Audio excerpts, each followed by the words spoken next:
एक दिन पहले यहाँ का एक भजन दल का उन्हें कोई कार्यकर्ता रहेगा, उन्हें वीडियो बना के ओपन स्टेटमेंट देता के हमें 14 तारीख को सुबह को 10:30 को उन्हें एक रैली काटने वाले पूरे राणेबेन्नूर हरियार तुम्हारा जो हिरेकेलूर पूरे लोगों को इधर जमा होगा। ये गुंडों के कुदन से छोटे छोटे मासूम बच्चों के ऊपर हमला हुआ है, घरों के ऊपर हमला हुआ है, औरतों के ऊपर हमला हुआ है और मस्जिद के ऊपर भी हमला हुआ है। यहाँ पर चंद नौजवान मजलूम हैं और सीनियर लोग हैं, उनको भी टारगेट करके अरेस्ट किया जा रहा है। मजलूम के ऊपर जुल्म नहीं होना है, जो जालिम है उसके ऊपर जो भी कानूनी कार्रवाई, जो गलती किया है उसके ऊपर कानूनी कार्रवाई, कठिन से कठिन कानूनी कार्रवाई करना है।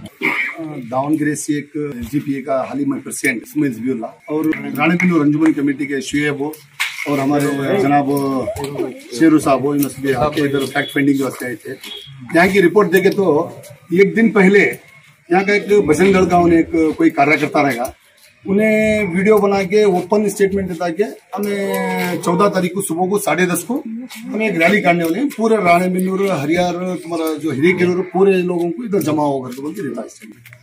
ये एसपी साहब तक पहुंचा है, मगर एसपी तुरंत एक्शन लेना था, एसपी साहब तुरंत एक्शन लेना था और सही तरीके से 144 सेक्शन डाल के लोगों की दिफा के लिए वो सामने आना था, मगर उनकी कोताही की वजह से यहाँ पर हर छोटे छोटे गलियों में बजरंग दल के गुंडे लोग घुसे। ये गुंडों के कुदन से छोटे छोटे मासूम बच्चों के ऊपर हमला हुआ है, घरों के ऊपर हमला हुआ है, औरतों के ऊपर हमला हुआ है। ये सभी क्या है, बहुत ज्यादा खतरनाक बात है। और मस्जिद के ऊपर भी हमला हुआ है, यहाँ तक कि स्कूल के जो बच्चे स्कूल से आ रहे थे उनके ऊपर भी हमला हुआ है। इसका सीधा सीधा कारण क्या है बोले तो पुलिस का लो फॉल्स है। क्यों बोले तो पुलिस की गलती से ही ये मामला भिड़ा। ये हाल ही एमएलए बीसी पाटिल साहब जो है वो तो आपको पता है कांग्रेस के ही थे, पहले पैसों के खातिर बीजेपी को गए, ये तो ओपन डिक्लेयर्ड है। और रहा सवाल पुलिस डिपार्टमेंट और लॉ एंड ऑर्डर को पता रहना चाहिए कि किधर लॉ एंड ऑर्डर मेंटेन करना है। रट्टीहल्ली में इश्यू बनने वाला है करके पता नहीं था क्या? पहले एक दिन पहले ही वो वीडियो वायरल हुआ है, मास मॉब जम रहा है, लोगों को माहौल बिगड़ने का एक सिचुएशन पैदा हो रहा है, लोग डर के मारे घरों से बाहर जा रहे हैं, बहुत सारे लोग डर के मारे 2-3 दिन पहले ही घर छोड़े।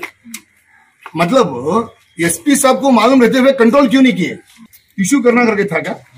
ऐसा इलेक्शन 2023 का इलेक्शन आ रहा है, पॉलिटिकल इश्यू बनाएंगे करके ही किए क्या कुछ? अभी ये पहले ही पता रहने के बावजूद वो कंट्रोल करना था। पॉलिटिशियन के साथ पुलिस मिलने के बाद ही मामला मिला है, इसमें दो राय कुछ नहीं। ये डिपार्टमेंट का टोटली फेल्यूर है।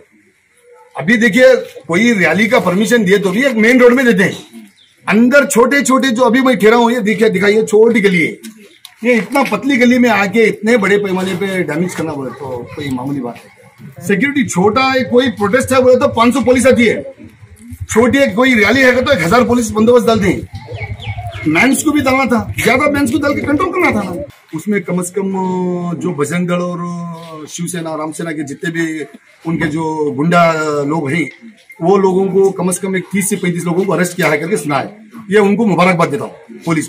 क्यों बोले तो ये भी एक काम करने में वो कामयाब है। मेन एक्यूज के ऊपर वो कार्रवाई नहीं की, ये भी थोड़ा उनका ये है। और इसमें और एक भी सुन रहा हूँ कि जो मजलूम है, जहां पर यहाँ पर चंद नौजवान मजलूम हैं और सीनियर लोग हैं, उनको भी टारगेट करके अरेस्ट किया जा रहा है। मतलब उसमें कुछ भी इन्वॉल्वमेंट नहीं है, वो टोटली इन्वॉल्वमेंट नहीं है, मगर वो रैली में और घर के पास रहने की वजह से उनको अरेस्ट किया गया है करके मैं सुना हूँ। रियलिटी ताल्लुक से वो काम करना है, मगर मैंने अभी देखा है क्या है बोले तो बहुत सारे नौजवान गाँव में नहीं है, बहुत सारों को ढूंढ रही है करके पुलिस बोल रही है। मतलब वो उसमें कुछ भी इन्वॉल्वमेंट नहीं है, मगर उसके बावजूद पुलिस इन लोगों को अरेस्ट करने की जो कोशिश कर रही है ये सरासर गलत है। मजलूम के ऊपर जुल्म नहीं होना है, जो जालिम है उसके ऊपर जो भी कानूनी कार्रवाई, जो गलती किया है उसके ऊपर कानूनी कार्रवाई, कठिन से कठिन कानूनी कार्रवाई करना है। तो जैसे कि आप लोगों ने सुना कि यहाँ की एक फैक्ट फाइंडिंग टीम भी आई हुई है और आसपास के इलाकों के जो जिम्मेदार लोग हैं, और इन लोगों का कहना है कि पूरी जो कार्रवाई होनी चाहिए थी पूरी तरीके से वो नहीं हो पाई है। और इसमें पूरी तरीके से शुरुआत से ही पुलिस का रोल बिल्कुल ही ना होने के बराबर है।